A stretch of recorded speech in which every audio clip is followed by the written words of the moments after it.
Video kana keessatti wantoota sadii isinitti agarsiisa. Qofaarratti bilbila tokko bituu keessaniin duratti bilbilli keessan kaameraa meeqa qaba? Kaameraa 2, kaameraa 3, kaameraa 4.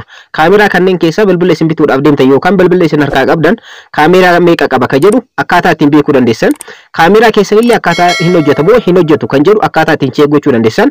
Kaameraa bilbila keessanii akkuma asirratti argattan dhaggeeffattoota kan kaameraan bilbila kan kootii kun hojjetaa jira. So kaameraan bilbila kan kootii kun kaameraa meeqa kan qabu? Kaameraa 2, kaameraa 3 or kaameraa 4. Akkanumallee kaameraan kun ni hojjetaa moo hojjetaa hin jiru akkaataa ittiin check gochuu dandeessan isinitti agarsiisa. Lammaffaa irratti immoo dhaggeeffattoota kan koo kan isinitti agarsiisu yeroo iimootti feesbuukiitti sooshaal miidiyaa kamittuu yeroo fayyadamtan bilbila keessan irratti sooshaal miidiyaa kamittuu bilbilatti yeroo fayyadamtan bilbila keessan kana irratti beeksifni adda addaa isinitti dhufuudha yoo kan isin rakkisu ta'e akkaataa ittiin ofirraa dhaabuu dandeessan. Fakkeenyaaf iimootti fayyadamaa osoo jirtan keessattuu iimoon beektan beeksisa baay'ee ofirraa qaba. So aappiiwwan beeksisa baay'ee ofirraa qaban jiranii yeroo aappiiwwan kanneen itti fayyadamtan beeksifni akka isinitti hin dhufne akkaataa ittiin gochuu dandeessan isinitti agarsiisa.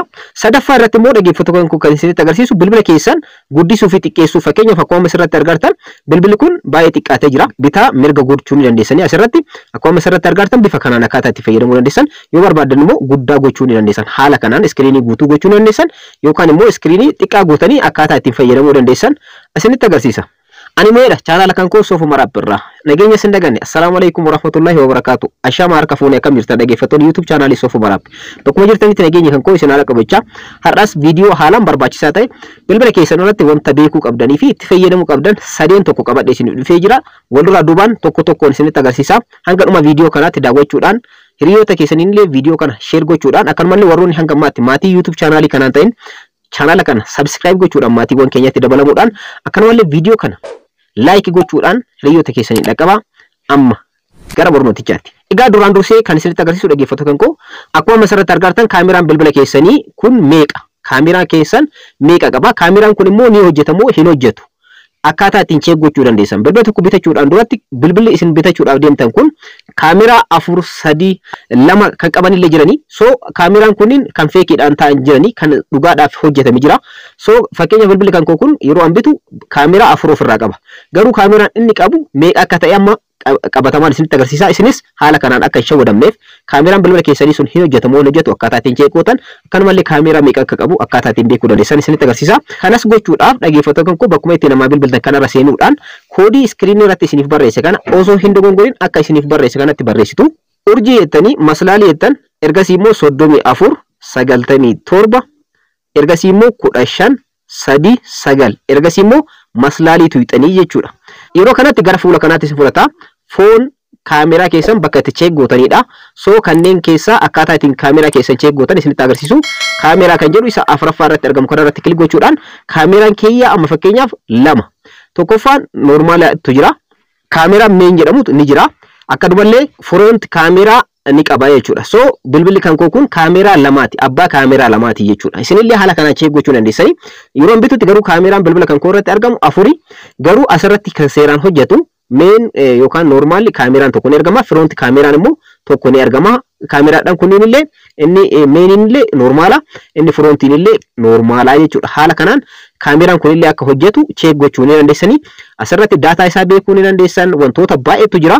Asirratti wantoota hundayyuu check gochuu ni dandeessan dhaggeeffattoota kan koo. Haala kanaan kaameraan bilbila keessanii meeqa akka ta'ee fi kaameraan bilbila keessanii immoo normaala ta'uu fi kan hin hojjenne ta'uu check gochuu ni dandeessanii. Itti fayyadamaadha. Kana wanti qabadhe isin dhufee bilbila tokko bituu keessanii duratti bilbilli kaameraan feekiidhaaf irra taa'ee jira. So kaameraan bilbila keessanii meeqa akka ta'e akka beektaniif akkanumallee kaameraa bilbila keessanii hojjetamoo hojjetu akka hin jedhu check akka gootanii fi itti fayyadamaadha. Lammaffaa irratti immoo dhaggeeffattoota kan koo kan isinitti agarsiisu beeksifni adda addaa yeroo iimootti feesbuukiitti wantoota adda addaatti fayyadamtan beeksifni adda addaa bilbila keessan irratti dhufuudha yoo kan isin rakkise ta'e akkaataa ittiin ofirraa balleessuu dandeessan. Iimootti fayyadamaa osoo jirtan beeksifni adda addaa isin dhufa. YouTube'itti wantoota adda addaatti yeroo fayyadamtan bilbila keessan irratti beeksifni isin dhufuudha yoo kan isin rakkisu ta'e haala kanaan ofirraa dhaabuu ni dandeessanii. Sitingii bilbila keessanii keessanii seentu. Ergasii immoo connection kan jedhu keessanii seentu. Ergasii akkana keessa gad dhufuudhaan dhaggeeffattoota kan koo more connection settings kan jedhu kana keessanii seentu. Ergasii immoo private DNS kan jedhutu ni argama. Private DNS kan jedhu kana kilik gootanii ergasii immoo isa sadaffaa irraa private DNS provider host name ka jedhu kanarratti kilik gochuudhaan akka screen irratti isiniif barreesse kanatti barreessitan dns.adward.com jedhaati barreessa. Egaa screen irratti isiniif barreesse jira. Haala saniin bakka kanarratti bakka isinitti agarsiisaa jiru kanatti haala kanaan barreessitan osoo hin dogoggoriin jechuudha. Erga barreessitanii booda save gootan. Egaa haala kanaan save gochuudhaan itti fayyadamtanii ofirra yoo gootan dhaggeeffattoota koo salphamatti beeksifni adda addaa bilbila keessan irratti dhufuu ni danda'a. Automaatik irra yoo gootan salphamatti gara bilbila keessaniitti beeksifni adda addaa DNS adda addaa dhufuu ni danda'a. Soo isa kana barreessanii save yoo gootan garuu salphamatti bilbila keessan irraa beeksifni dhufan ni hir'atu akkanumallee ni badu. Soo haala kanaan beeksisa ofirraa dhaabuu ni dandeessu. Sadaffaa irratti kan isinitti agarsiisu dhaggeeffattoota koo akkaataa ittiin bilbila keessan haala kanaan xiqqeessitanii iskiriinii isaa itti fayyadamtan. Iskiriin xiqqeessuudhaan haala kanaan itti fayyadamuu ni dandeessan yookaan immoo guutuu iskiriinitti akkaataa ittiin fayyadamuu dandeessan isinitti agarsiisa. Kanas gochuudhaaf bilbila keessan qabdanii gad harkiftanii ergasii immoo seetingii bilbila keessanii keessanii seentu. Ergasii akkana keessa gad dhufuudhaan dhaggeeffattoota koo akkuma asirratti argattan advanced features ka jettu kana keessanii seentu yookaan immoo bakka search baarii kanarratti kilik gochuudhaan advanced features jedhaati barreessaa.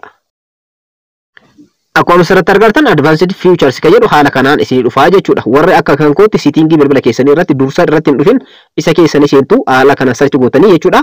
Advanced features ka jedhu kana keessanii seentu.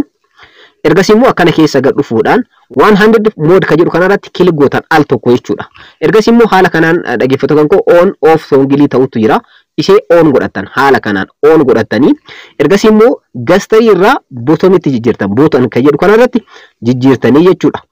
Egaa asirratti isinitti agarsiisa akkuma asirratti argattan bakka duwwaa kana jechuudha. Bakka amma isinitti agarsiisaa jiru bakka bilbila keessan cuftanii keessaa ittiin baatan kana al-lama kilik yeroo gootan haala kanaan bilbila keessan ni hir'ata. Akkanumallee xiyyaa kana tuquudhaan bitaaf mirgatti jijjiiruu dandeessan.